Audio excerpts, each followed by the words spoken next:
आज मी तुमच्यासाठी घेऊन आली आहे एक आगळीवेगळी रेसिपी, फ्रुट्सवाले पोहे। अगदी फ्रुट्स न खाणारे सुद्धा फ्रुट्स खायला लागतील अशी ही रेसिपी कशी करायची आपण पाहूया। नमस्कार, मी आनंदी कुणाल पाटील। मी माझ्या करी अँड राईस या चॅनलमध्ये तुमचं सगळ्यांचं खूप खूप मनापासून स्वागत करते।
आभा, जरा खाऊन बघ कसं झालंय मला सांग।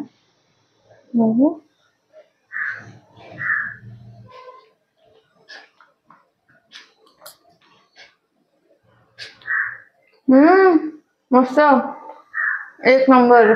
छान ना। असे पोहे जर तुम्ही केलेत ना तर फ्रुट्स न खाणारे सुद्धा फ्रुट्स खायला लागतील। जर माझी रेसिपी तुम्हाला आवडली असेल तर रेसिपीला नक्की लाईक, शेअर आणि सबस्क्राईब करा आणि बेल आयकॉन दाबायला विसरू नका।